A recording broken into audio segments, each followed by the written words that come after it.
time for the Ron and Brian podcast. Get ready to fill your ears with the latest news, politics, current events, and whatever else we feel like talking about this week. And now, your hosts, Ron and Brian. And welcome for episode 155 of the Ron and Brian podcast as we start year 3. If you missed the third anniversary last week, well, obviously you can go back and catch it again. But here we are, Brian. Are you excited with the start of this season? I felt that season 2 was our strongest to date. Okay. And I believe, and this is based on insider information, you and I have had a lot of conversations about things that we've got lined up for season 3. I think this is going to be our best one. All right. I agree. And I hope it's everything we want it to be. But let's start this season off and this episode off like we always do with Drink of the Week. Drink of the Week. Na zdrowie. Salud. Drink of the Week.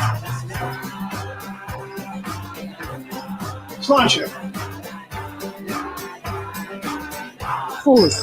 Drink of the week. Drink of the week. And Brian, what is it you're drinking this week, sir? What? Ooh, you got it in a glass already. You're very fancy this week. What do you have?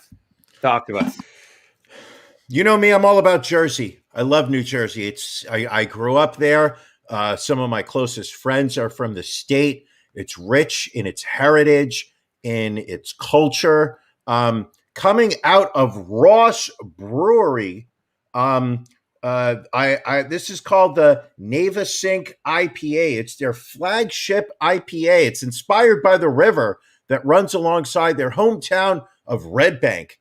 It's brewed with 8 variety of hops, fermented with grapefruit, and double dry hop to perfection.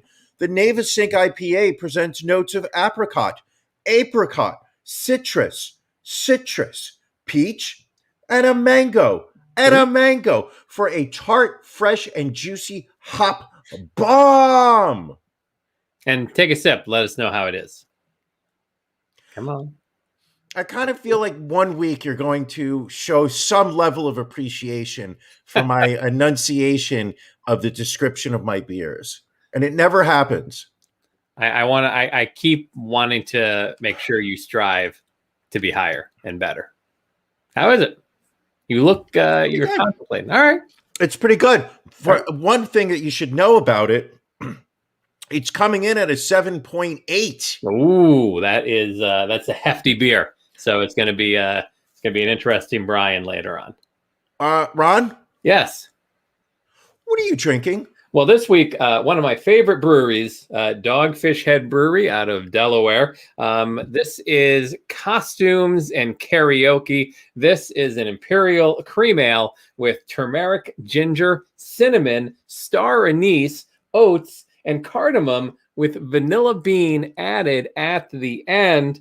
Brian, I see your 7.8%, and I raise you this 8% Dogfish Head Ale. Costumes and Karaoke. I've had this for a while. Literally never tried it before. First sip. Here we go. Drum roll, please, ladies and gentlemen. Oh boy. Oh, it's a double sipper, ladies and gentlemen. A double sipper. This man does one sip and he lets it rest on it, and he's coming in for a second one. Back to back, people. That Ron, is good how is it? stuff. I'm happy. I'm a little upset I didn't put a second bottle in the fridge. But yes. Walk me through the experience of drinking that. Is it similar to putting on a costume? Is it more similar to doing karaoke? It's more similar to putting on a costume because it just envelops your body in warmth and happiness. You can really taste all the flavors in there. It's a very complex, well-done beer. So I'm very happy with it.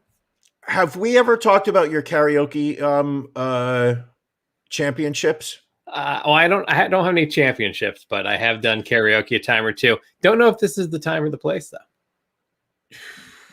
Shut down. I know what you're trying to do, Brian. I know exactly what you are trying to do.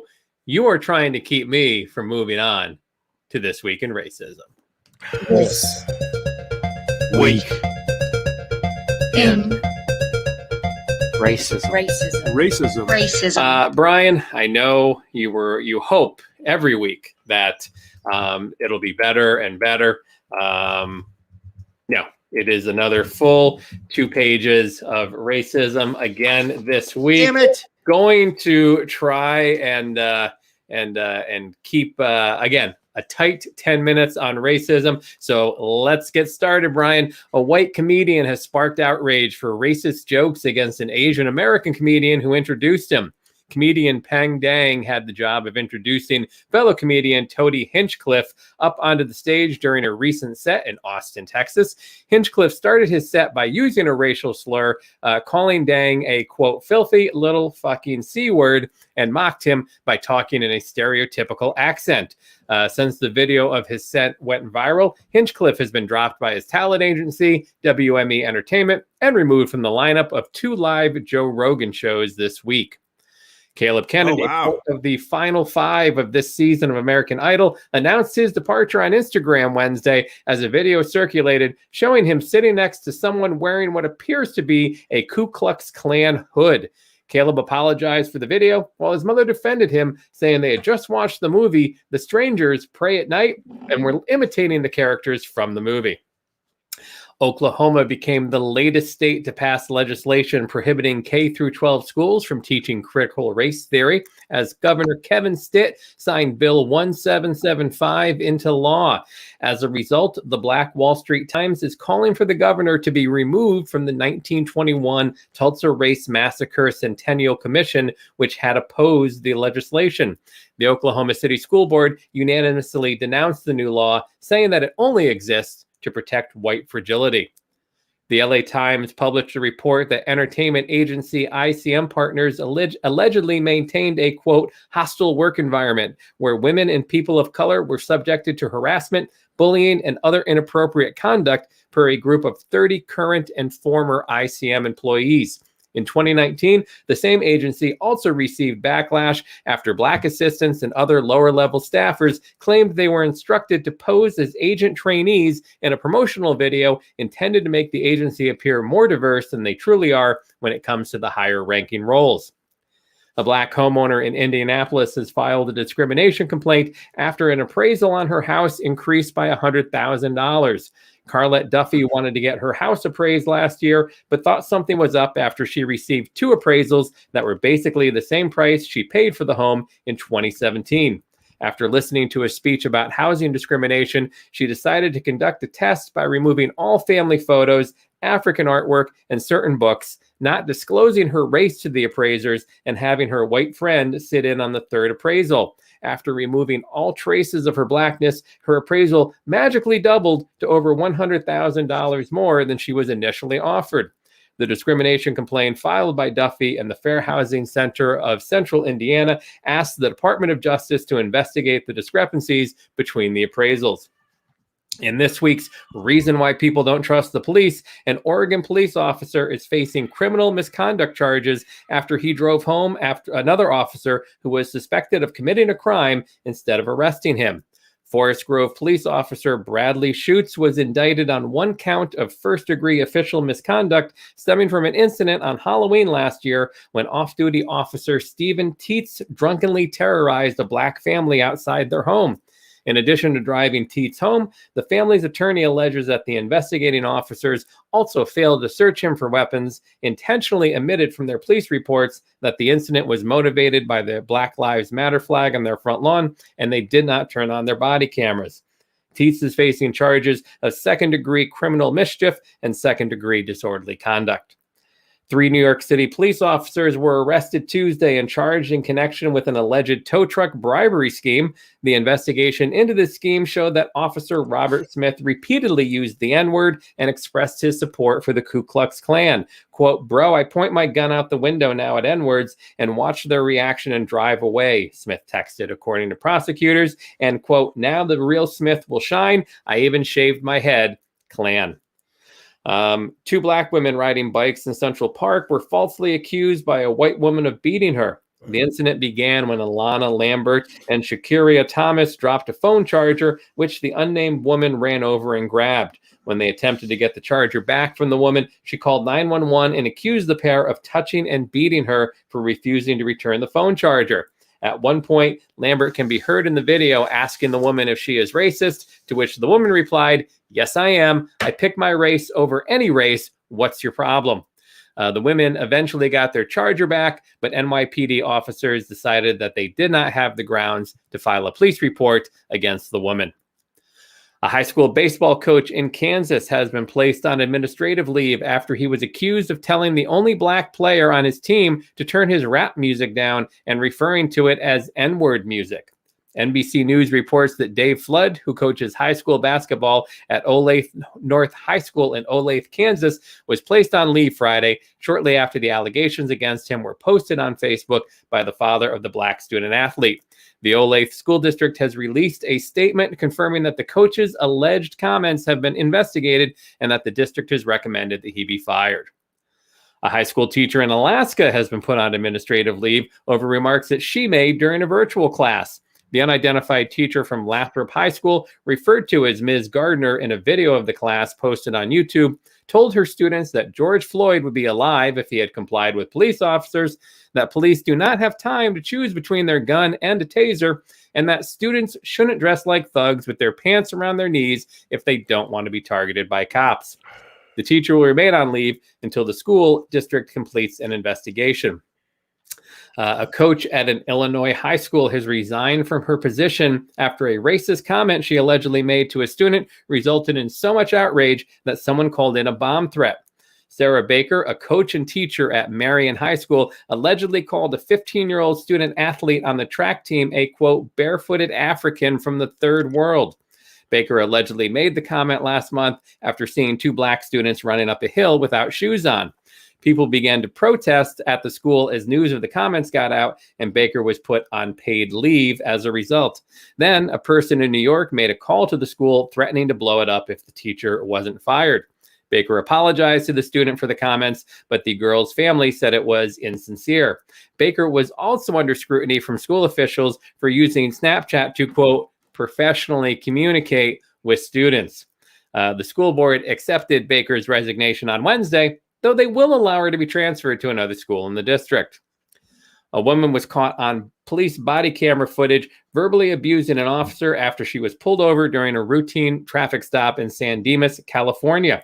She was pulled over for using a cell phone while driving, and after signing off on the traffic violation, she told the officer, quote, "Here you go, Mexican racist. You are always going to be Mexican. You will never be white. You know that, right?" The woman later called Internal Affairs to file a harassment complaint against the officer. The LA County Sheriff's Department stated that she has a history of making false claims against deputies.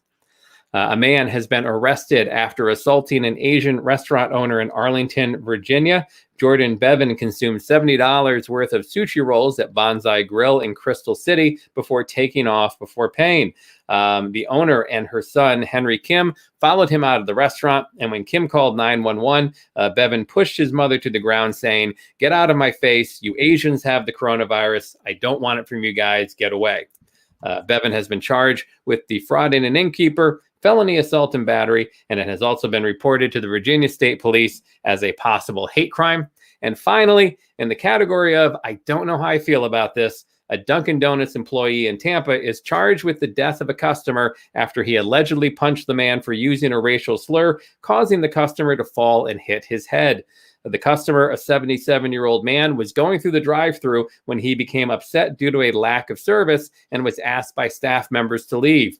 Instead, the man parked his car and went inside the restaurant to argue with 27-year-old store manager Corey Pujols. The man called Pujols a racial slur and repeated the phrase after Pujols challenged him to do so.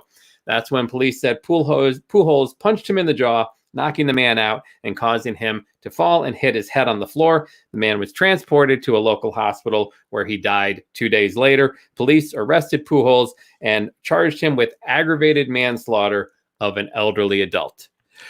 So hold on. The elderly adult was the racist. Yes. Said something terrible. The guy Yes. punched him for being a racist, and the guy died. Yes.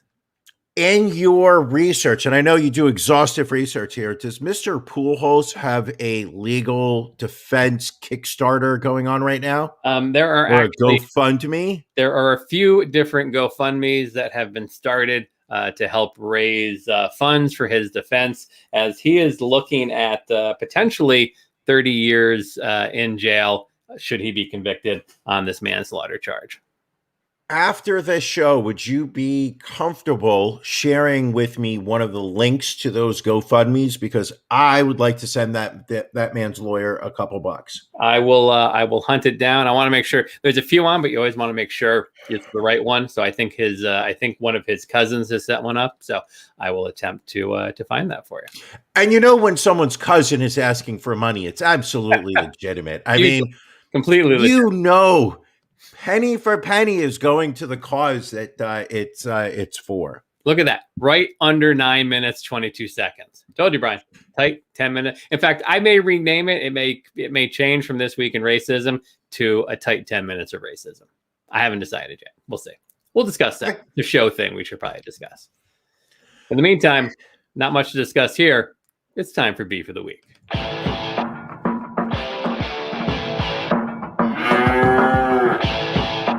Ron and Brian's Beef of the Week.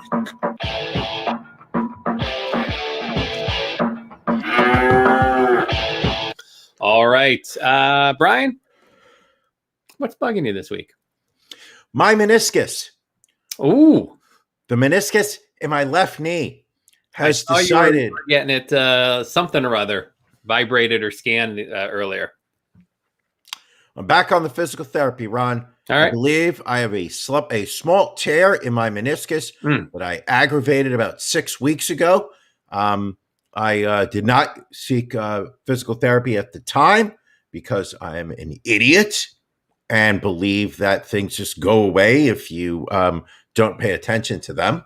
And which you can check with both my ex-wives, and they will both agree that instead of confronting an issue head on, I have avoided them and made things 1,000 times worse. Anyway. But last Friday, I was walking on a subway platform and made a quick pivot from left to right. Okay. And my left knee just baby deered. It started, and I almost went down, didn't, saved myself. And in the process, I've been in a massive amount of pain for the past week, decided to break down earlier today, went to physical therapy.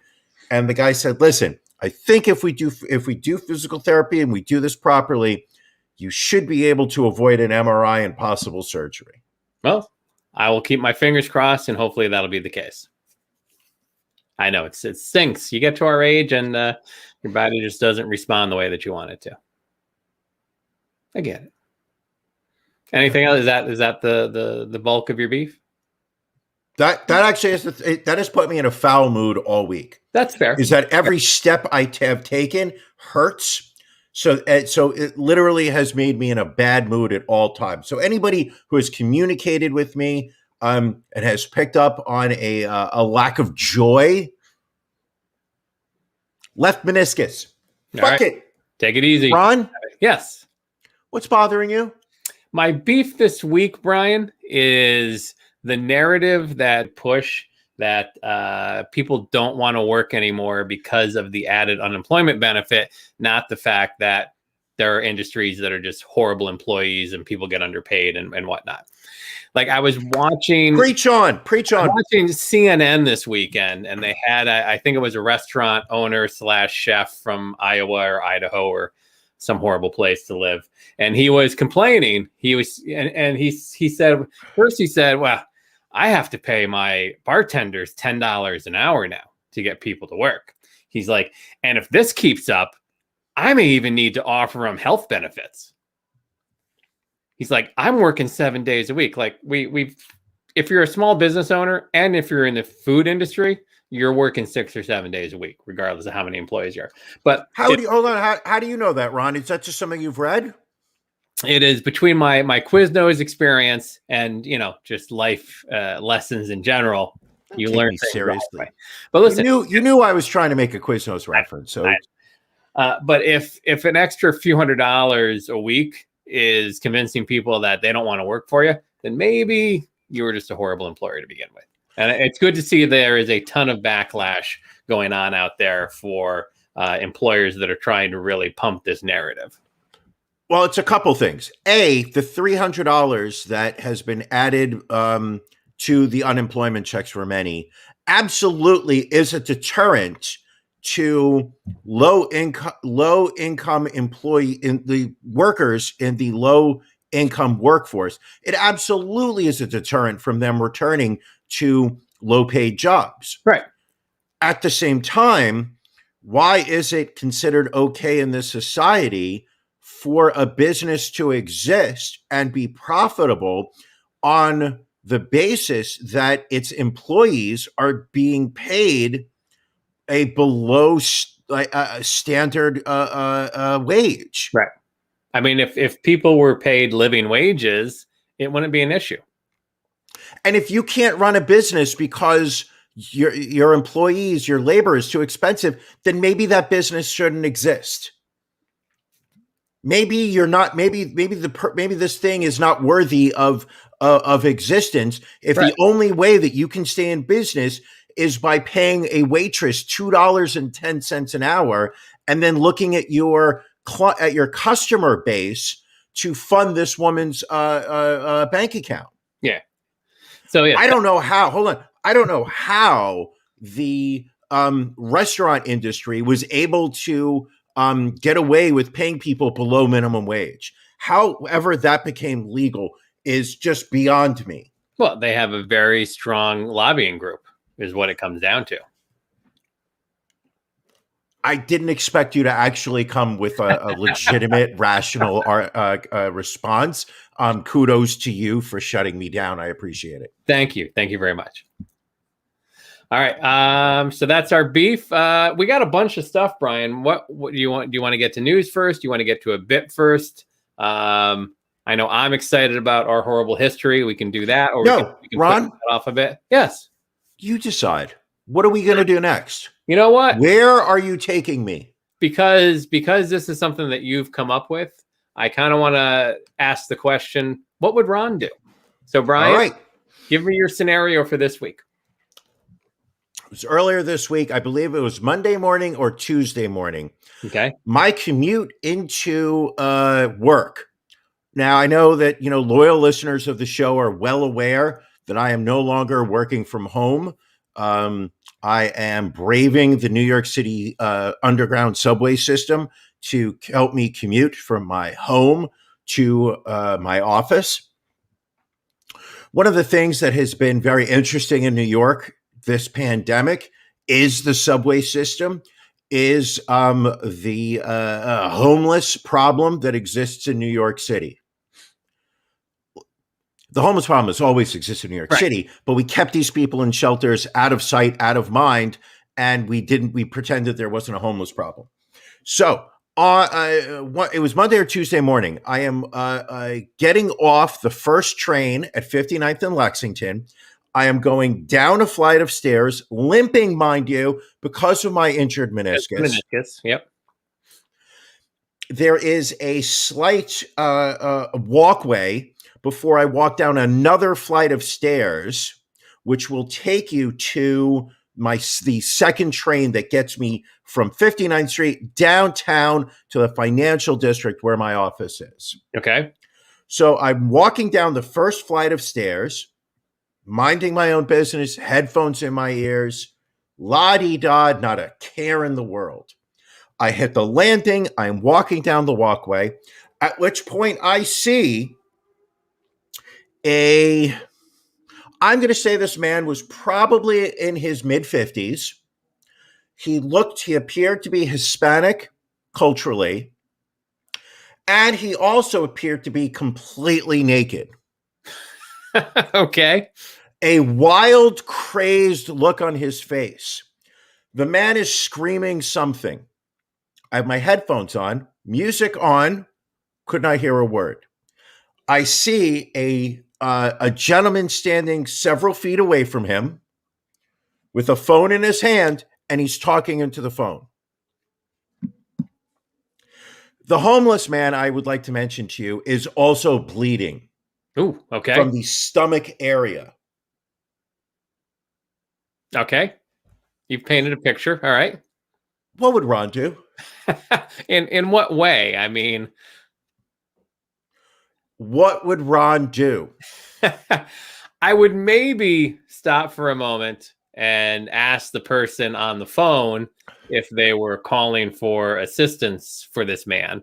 And if they were, I probably would just go on my way. And if they weren't, I would probably, call and report, this individual naked, bleeding, in distress on the subway platform. That's me. You, Okay. Brian, I'm guessing you walked by, not making eye contact, and moved down and got on your train and thought nothing more of it.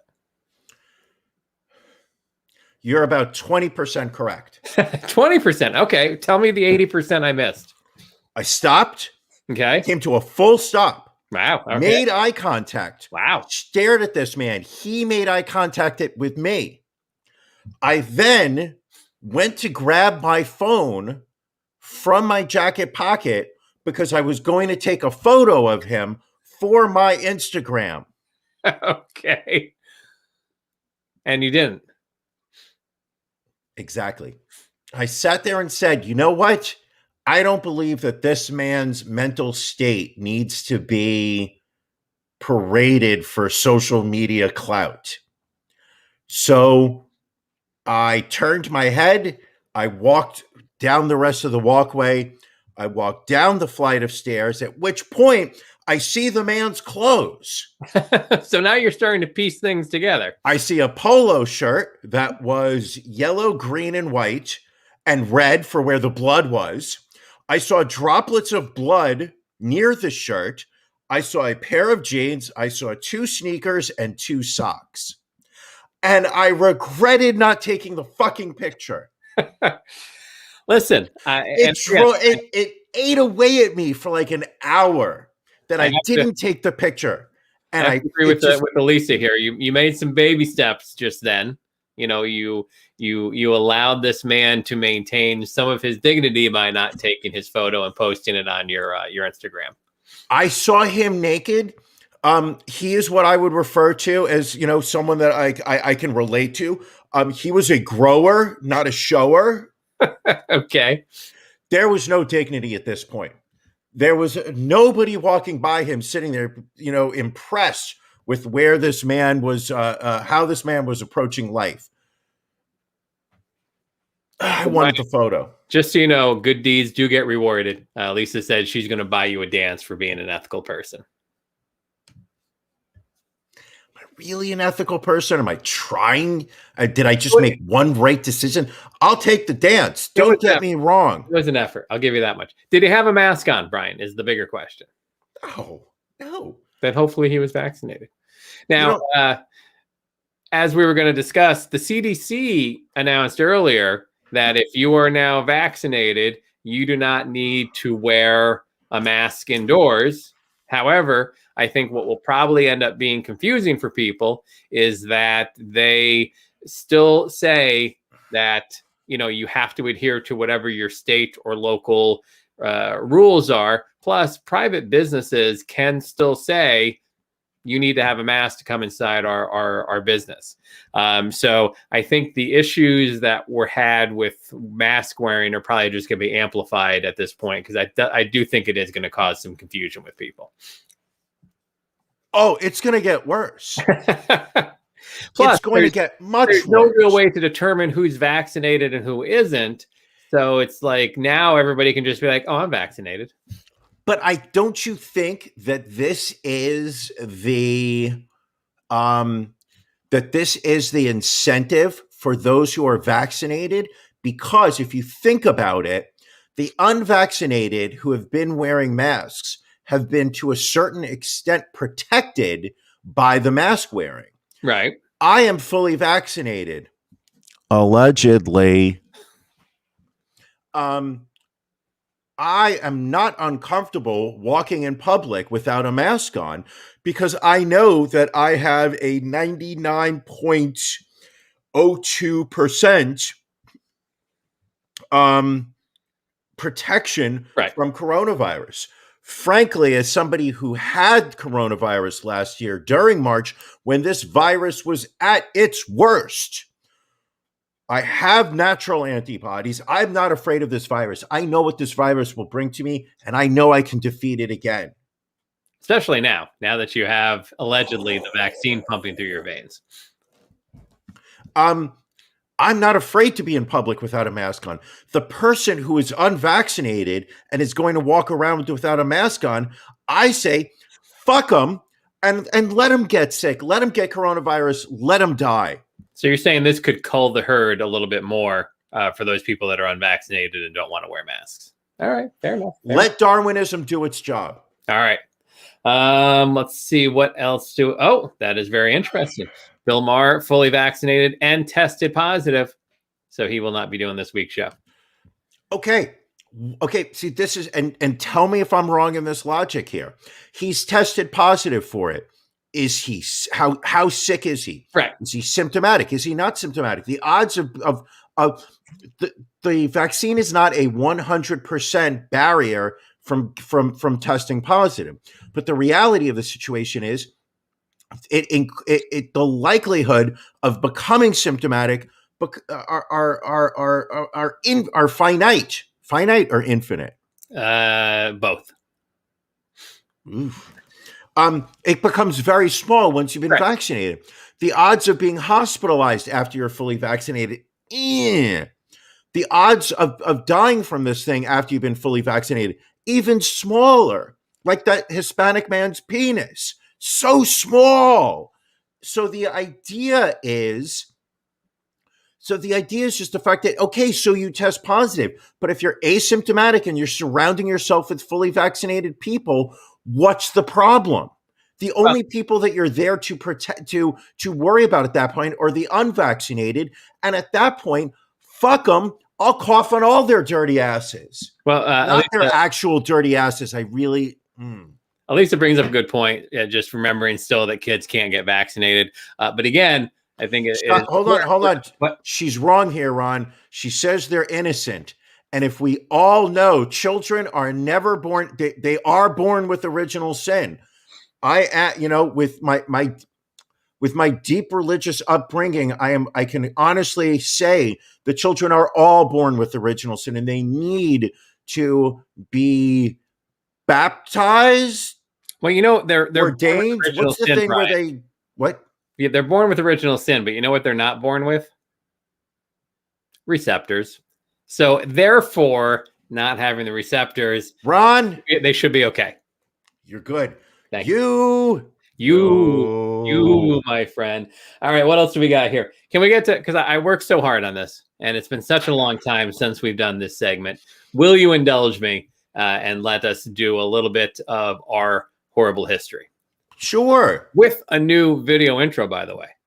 And before you play it, can you tell our new listeners what our horrible history is? I mean, so basically, we haven't done it in a while, but our horrible history basically looks back at times where we, as a country, were just basically horrible. Because people think we're horrible now. The fact of the matter is we have been horrible for many, many years, and we like to point that out. And so now we give you our horrible history.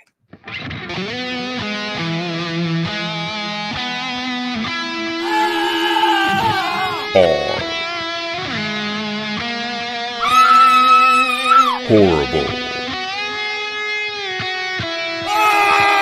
history. All right. So this week in our horrible history, we're going to a town that is obviously very near and dear to me, Philadelphia, Pennsylvania. Before it was known as the city that threw snowballs at Santa Claus or batteries at Santa Claus, one or the other. It was known as the city that bombed its own residents. And today, May 13th, is the 36th anniversary of the MOVE bombing in Philadelphia.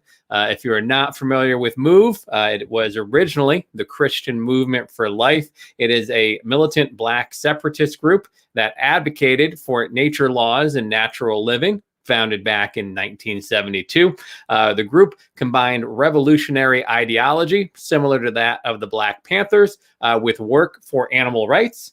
They actually had an interaction with Philly police initially in 1978. There was a shootout between the Philly PD and MOVE at a property at Powelton Village that MOVE had been ordered to vacate. Officer James Ramp was killed by a shot to the back of the neck, with 16 other police officers and firefighters injured in the firefight. Eyewitnesses gave accounts suggesting that Ramp was killed by friendly fire, but 9 members of MOVE were convicted of third-degree murder and each sentenced to 100 years in prison. Fast forward now to 1981, MOVE relocated to a row house in the Cobbs Creek area of West Philadelphia.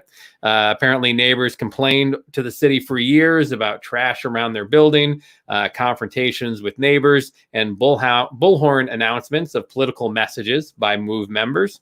So in 1985, the Philly police obtained arrest warrants charging 4 MOVE occupants with crimes including parole violations, contempt of court, illegal possession of firearms, and making terrorist threats. Police evacuated residents of the area from the neighborhood prior to their action, and residents were told that they'd be able to return to their homes after a 24-hour period. So on Monday, May 13th, 1985, nearly 500 police officers, along with city manager Leo Brooks, arrived in force and attempted to clear the building and execute the arrest warrants. Water and electricity were shut off in order to force MOVE members out of the house.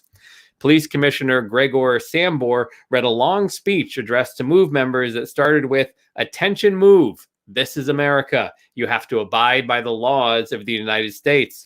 When the MOVE members did not respond, the police decided to forcibly remove the 13 members from the house, which consisted of 8 adults and 5 children. So just to redo the math, 500 police officers, 8 adults, 5 children.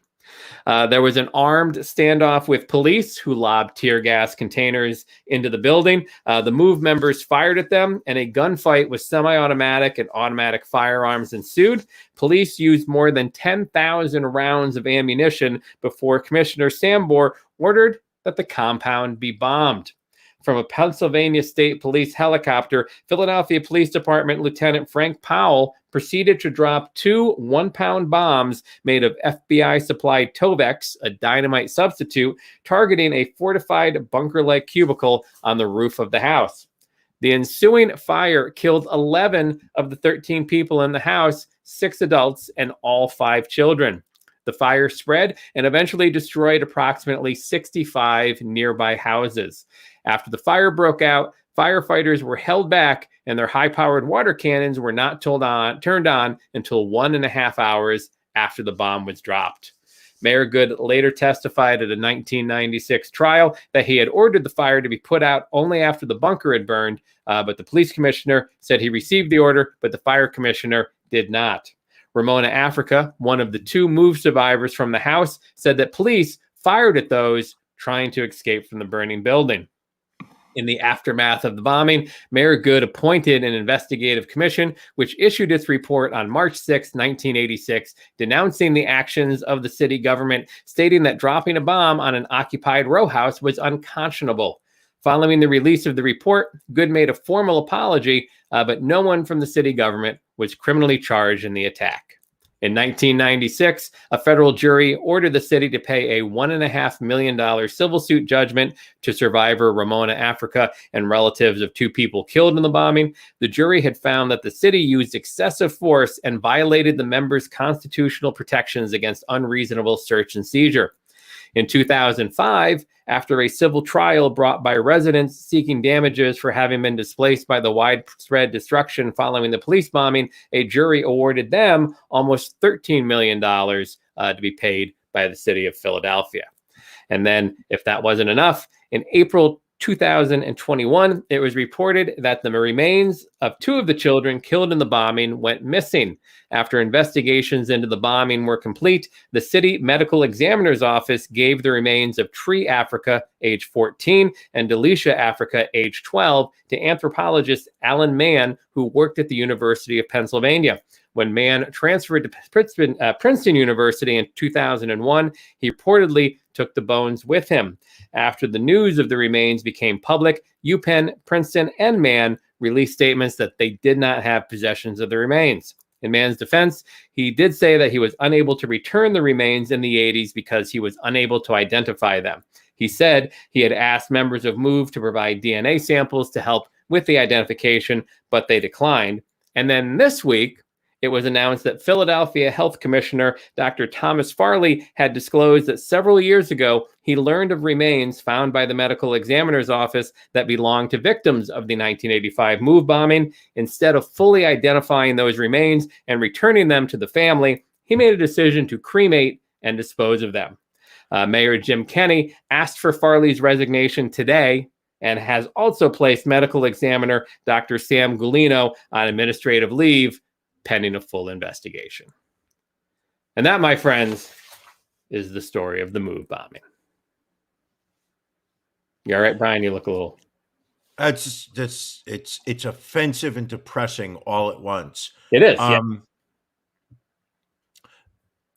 I like the fact that you get the worst parts of the podcast to do.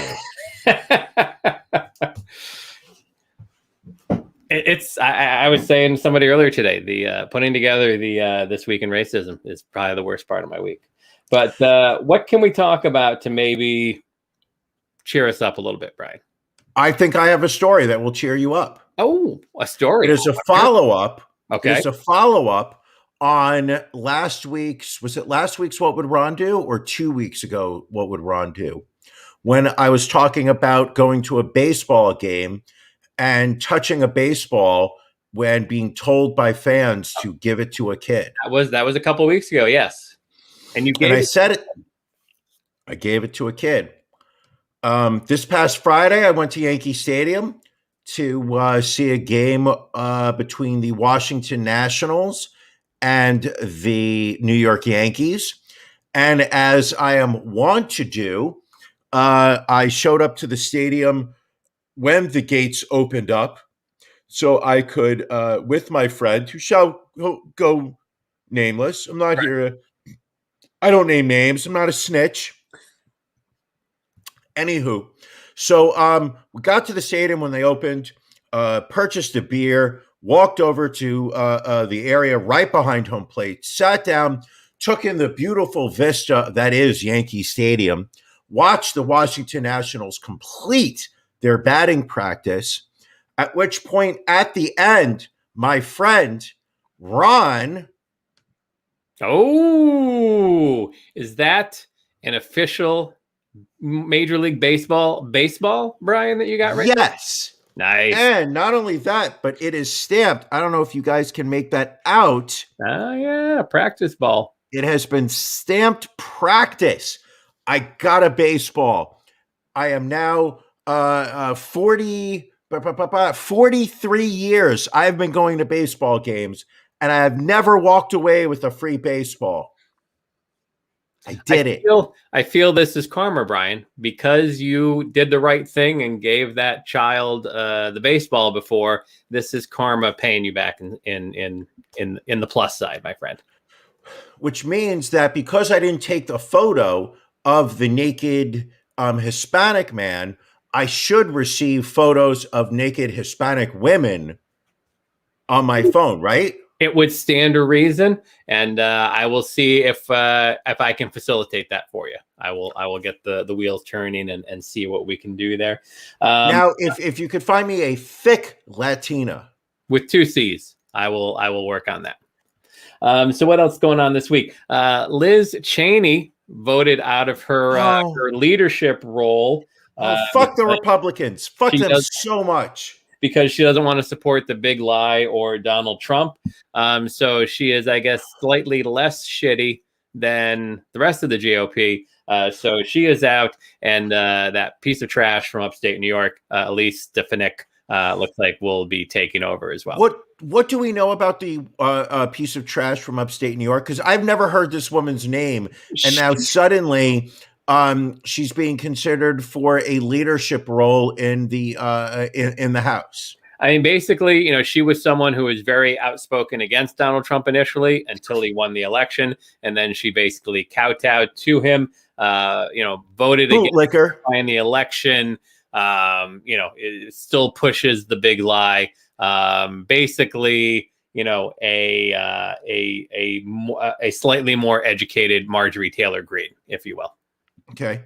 Take away Jewish lasers from Marjorie Taylor Greene, and you've got Elisa Stefanik. In a nutshell. What is her name again? Elisa Stefanik. I'm probably getting it wrong because I just butcher names every week on this podcast. It's kind of what I do.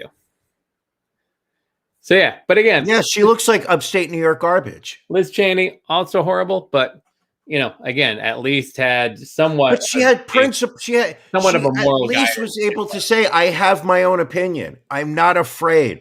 I'm not going to be bullied." And you've got one of the two fucking parties that we have in this country that is literally a victim of bullying, and they put their heads up high as if they're taking some type of stance. Yeah. I saw earlier today 120 former members of the armed forces, like higher level schmucks, for lack of a better phrase. They all signed this document for like a Freedom for America, whatever dipshit, talking about how the election was stolen. That shit was 6 months ago. People are stupid, Brian. 7. People are stupid, and we again saw that this week with the gas shortage caused by the Russian cyber attack on the Colonial Pipeline that feeds, I think, from the Carolinas up to New England. Now we've seen a run on gas stations, people filling up gas cans, also filling up plastic garbage bags. Garbage bags. Containers. What is fucking wrong with people? But what's funny is there was a Hummer that filled up several gas cans in Homosassa, Florida, and then apparently caught fire and burned up.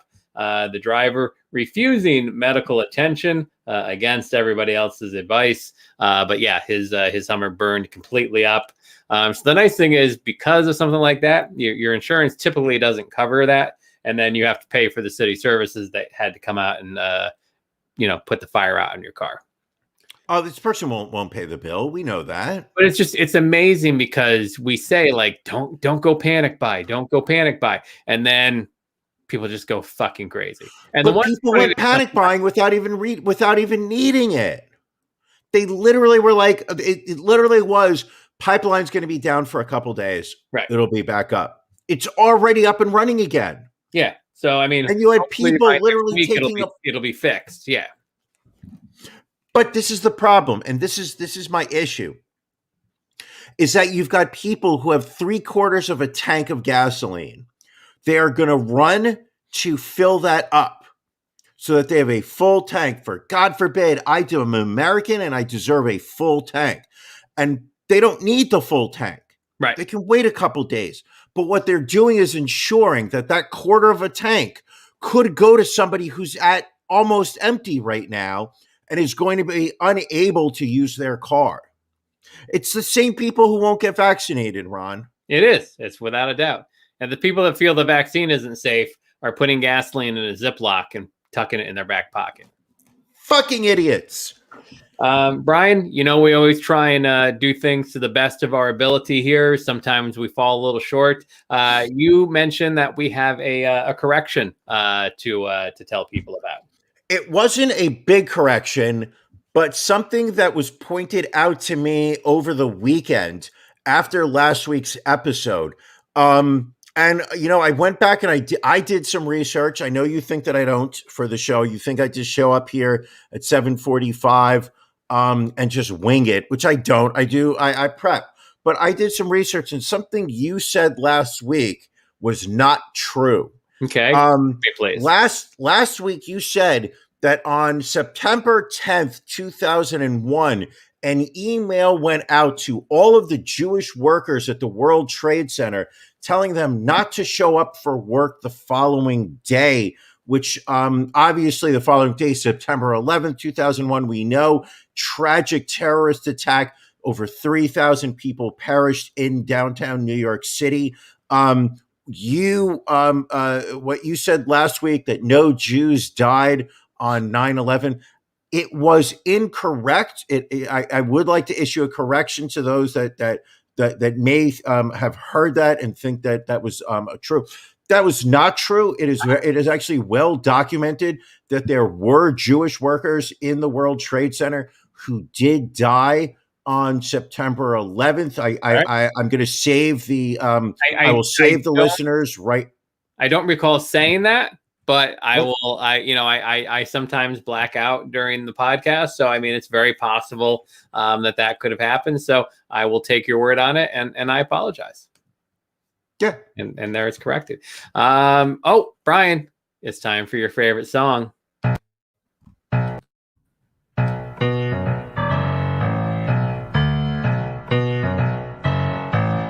Stonks. So basic quick stonk update. Stock market brutal this past week. Stock manipulation all over the place.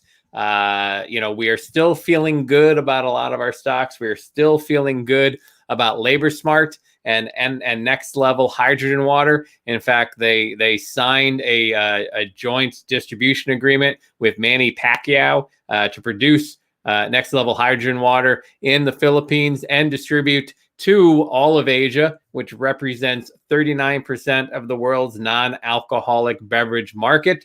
So we still feel good about it. We still encourage you to take a look at LaborSmart under code LTNC and get in there. And as we posted earlier this week on our Facebook, Twitter, and Instagram, we are an affiliate with Next Level Hydrogen Water. You can find a link on there that will connect you to buy the water. They now also have these little energy drinks that they are rolling out later this month as well, which are available for purchase. And maybe we get a little taste of it if you use the affiliate link from Ron and Brian podcast and buy as well. Question. Now, does that only work for the Next Level Water, or I don't believe so. Is it also include the energy shot? I believe it includes the energy shot. But you know what? I think if people would go and use the links and buy the energy shot, that's really the only way to determine if we're going to make money on it or not. I really hope we can make some money on it. I'm tired of losing money. Like, I was up thousands of dollars like a couple of weeks ago. Yeah. And now I'm barely broken even. I mean, you must still be up some money. I'm up, but it's everything with everything else. I'm definitely down. Like, I have 2 stocks that are in the green, but I've got like 15 that are in the red. It's been a rough couple weeks. Yes, it is. It is definitely good.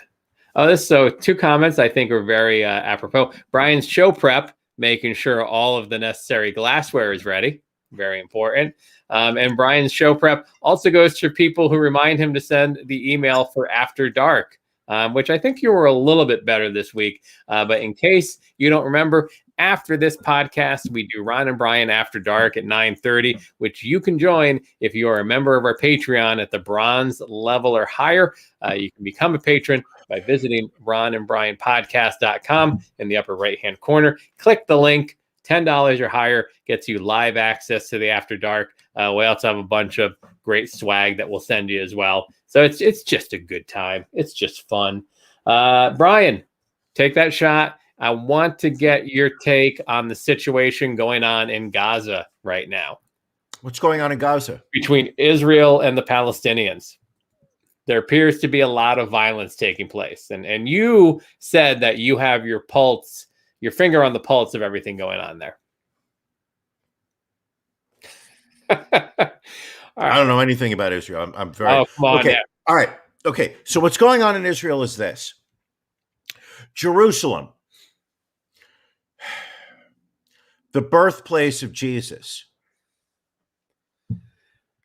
I don't know that we need that much background. If you can maybe bring us up to No. I'm waiting for you to tell me if I was right or wrong in that because I'm not sure. Sure, birthplace of Jesus. Why not? Jerusalem, the birthplace of Jesus. Also, The Wailing Wall. where Muhammad. No, I don't. No. There's something about Muhammad at Jerusalem. Okay, while I talk, you do a quick Google search about what is the Muslim tie to Jerusalem, because I believe that is where Muhammad, who is kind of like the Jesus of the Muslims. ISIS, if I'm wrong here, please don't put a fatwa on me. I'm doing the best I can. I'm just not educated. So Jerusalem is pretty much considered high holy ground for the Jews because that is where their first temple was originally before they were invaded by the Romans and the temple was destroyed. But one wall of that temple stayed, and that is the Wailing Wall. Okay. I mean, I'm going to go with you. I don't know. Perfect. So did you look up Muhammad and Jerusalem? It doesn't say anything of, well, it says, yes, it says Muhammad is believed to have been taken by the miraculous steed Barak to visit Jerusalem. Barack Obama? Where he prayed, and then to visit heaven in a single night in the year 610. So Jerusalem has this very strong tie to the Jewish faith as well as the Muslim faith. So it is highly contested because both religions want to be in control of Jerusalem so that they can properly practice their religion. The land was at one point under Jewish rule, then Romans, then the Ottomans, the Germans, I believe the Egyptians had it at one point, then the British, back to the Jews. Palestinians got kicked out. So the Palestinians have always said, we want back in Jerusalem. So they have a part of Jerusalem, but not all of it. Eastern Jerusalem is Palestinians, Western is Jews. And if we remember, Tel Aviv used to be the Israeli capital. Sure. But under President Trump, they moved the location of our consulate to Jerusalem to further cement the Jewish right to call that Jewish land. Anywho, over the past few weeks, Jewish settlers have started encroaching into Palestinian and Muslim-held Jerusalem, basically showing up to Muslim families and knocking on the door saying, hey, your home is being taken over by a Jewish family. You've got 30 minutes to grab your stuff and GTFO. Otherwise, we are going to have a problem. Now, this is clearly awkward. So the Muslims started to push back. The Jews, backed by the Israeli Defense Forces, backed by a military that has American support monetarily, one of the strongest militaries in the world, they start getting involved. A scuffle breaks out, which leads to some protests, which leads to a little violence, vis-a-vis, ergo, now we got fucking like a full-fledged ground attack. Israeli troops have now invaded the Gaza Strip, which is over here compared to where Gaza is. I really wish somebody was correcting me because I really feel like that would add something to my presentation here. I mean, I will say I don't know the lay of the land there. So I mean, you could be directing in the right direction or the wrong direction. I think if we did a Pareto analysis, I'm 80% right. All right, like I'm getting the major points correct. Listen, so the point is this: is the fact that usual. One of the problems that has been going on over there, and it has been going on for a while, are Jewish settlers expanding outside of what was considered Jewish territory into what was considered Palestinian territories. And because the Jews have the sword and the Palestinians have the rock, it is an unfair fight. So I believe we've got the next fucking war going on right now. And all I can say is this: I don't have a dog in the fight. I don't have a rat in the race. I don't have a cat in Okay, we get it. the We get it. house. But I'm tired of war. I'm tired of seeing people suffer. And I cannot understand why, instead of looking for a compromise, we look to use weapons and death and pain. And it's a sad testament that the human race, that's where they tend to go, and it's sad to watch because both sides, I think, are only adding to the misery of the other side and bringing more misery upon themselves.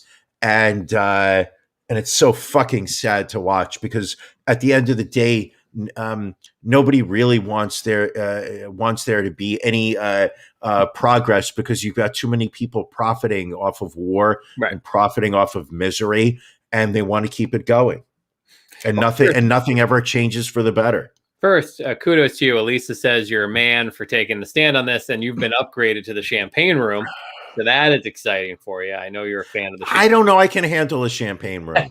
But Elisa also directed me to a video, Trevor Noah from The Daily Show, talking about the situation in Gaza.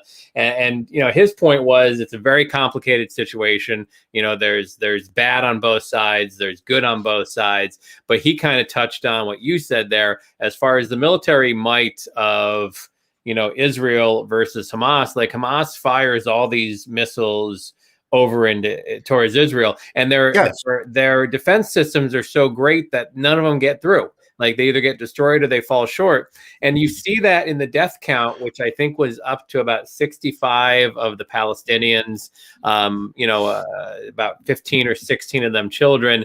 And then you've got 2 people dead on the Israeli side. And like, if you carry that out, if you had a war where you had like 6.5 million dead on one side and 200,000 on the other side, you'd be like, well, the side with 6.5 million dead is either really bad or really underarmed.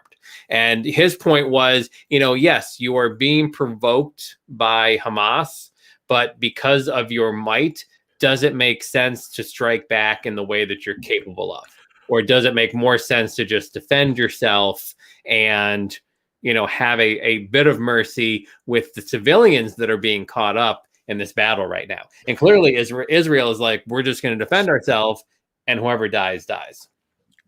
And call me cynical, but I believe that there is a very strong force amongst the powers that be, amongst the Palestinians. And Jesus, this is territory that will literally not only get me fired at work, but may also get me killed by an angry.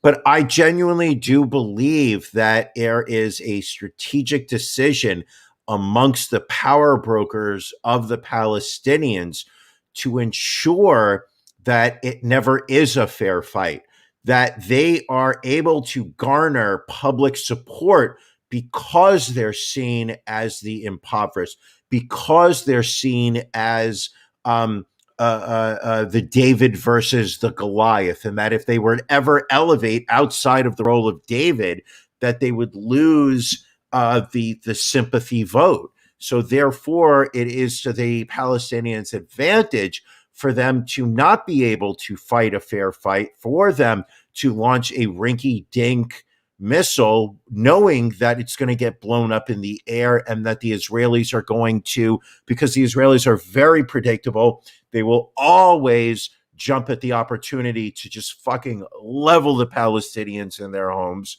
because it makes them feel good. Right. And if I was Israeli and I was, surrounded by, angry Arabs, I would probably understand it. But it's a way to trap the Israelis into an unpopular position that causes them to have to scale back at a certain point. And let's be honest, the money flows into Palestine and it never reaches the actual life improvement of the person on the street. If you look at the amount of money that has been contributed to the Palestinian cause, you're talking hundreds of millions of dollars that for some reason never seems to actually improve the life quality in the Palestinian held lands. they're well known for corruption. Oh my God, I'm literally talking myself into a stabbing. My God, what am I doing? What's Fuck. amazing to me is like everyone, especially politicians here in the U.S., they're so scared to say anything negative about Israel. But Israel, of course. Oh my God. But it is Heaven also amazing. forbid. You can't even make a valid criticism of Israel without being branded an anti-Semite. But Ron, we live in a world where you can't say that you don't think Donald Trump lost the election. You get kicked out of your own fucking party. Oh, that's true. Like you can't we're like the people that we're supposed to look to as being leaders are so afraid of their weak hold on power that they're not willing to do anything that might jeopardize it. Yeah. I mean, think about it. At one point, you had 51% of this podcast, and you gave it up simply because you were tired of being seen as this tyrant, as a podcast tyrant. Well, speaking of horrible people clinging to hold on to power, Ellen Degeneres making the news, saying that she will be leaving her talk show at the end of next season, her 25th season, at the end of the season in 2022. Really playing the victim card, making statements this week that she couldn't believe her employees felt that there was a toxic work environment because the celebrity guests always seem to be having such a good time. And then, blaming the fact that she had, 200 some employees spread out amongst many buildings. So, I mean, how is she a simple lesbian to track what goes on within her talk show, whether people are being abused and whatnot? How is she as the, if you will, Ellen DeGeneres of the Ellen DeGeneres show responsible for anything that goes on within the show that bears her own name? Are we still talking about Ellen, or are we talking about this podcast, Ron? I have no idea. Because, Ron, I would like to take this opportunity to announce that this will be my last season with the Ron and Brian podcast. When you're a creative person, you constantly need to be challenged. And as great as this show is, and as much fun as it has been, it's just not a challenge anymore to me.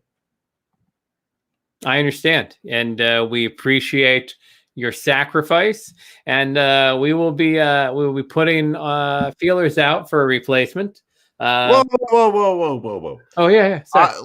Don't jump the gun. We have a whole year. Okay.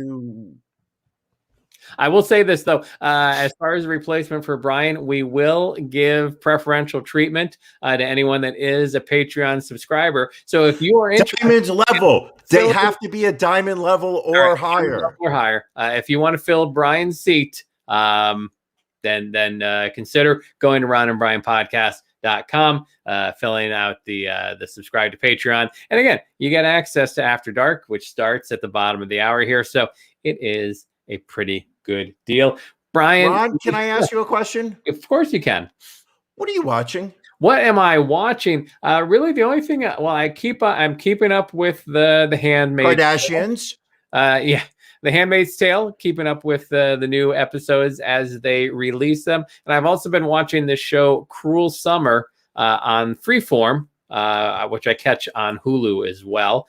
It's so basically it is a show. It is set in 3 different years. So it's like there is some sort of incident that occurs where this teenager is kidnapped by the assistant principal of the school, and this girl becomes popular by kind of taking over her life. So you see the year before the incident happens, you see the year the incident happens, and you see the fallout of the year after. And so each episode takes a day in each of those 3 years and juxtaposes it again. Oh, look out. Elisa's got some stimulus money left over. She might make Athena, her daughter, a diamond level, and this will be the Ron and Athena podcast. I like that. But anyway, so yes, Cruel Summer we're watching. Brian, I will do a silver level if it becomes the Ron and Athena show. I will watch that show every week. There you go. Brian, what are you watching? Oh, I watched something so you don't have to. On HBO Max, I watched That Damn Michael Che. How was it? I kind of wanted to Michael Che is a stand-up comedian from New York City. He is considered, I believe, right now the co-head writer of Saturday Night Live. He is the co-host of the Weekend Update segment. Yep. So it is it's a sketch-based show. There's 6 episodes. They range from 20 to 25 minutes in length. I'm not sure that it really sent a cohesive message. They were I didn't laugh until episode 4, but when I laughed, I definitely laughed. It's there's social commentary. There are it felt like a Chappelle show that was watered down significantly. Without the edge. And at the same time, everything doesn't have to be on the edge. Everything doesn't have to be all the way out there pushing boundaries or whatnot. There were parts that were absolutely dry where you sat there and said, I'm not sure what the purpose of it. It's very slow to kind of get its legs. I felt like for a show where like all 6 came out all at once, maybe. Mm-hmm.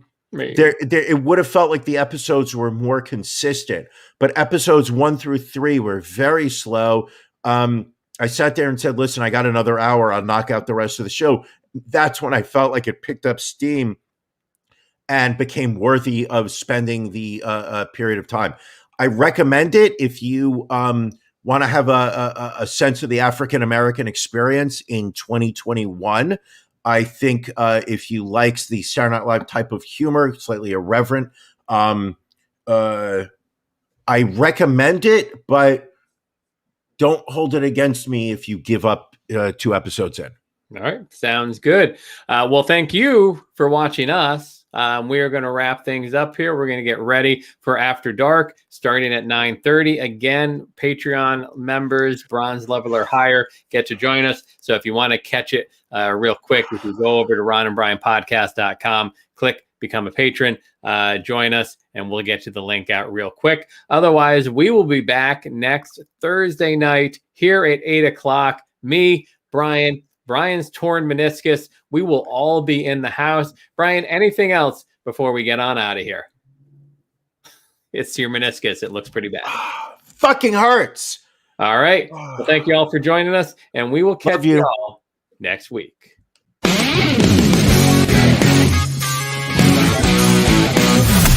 Thank you for joining us on the Ron and Brian podcast. We're live each week, Thursday nights at 8 p.m. Eastern Standard Time on YouTube, Facebook, and Twitch. You can find prior episodes, links to our social media, and everything else Ron and Brian at ronandbrianpodcast.com. See you again next week.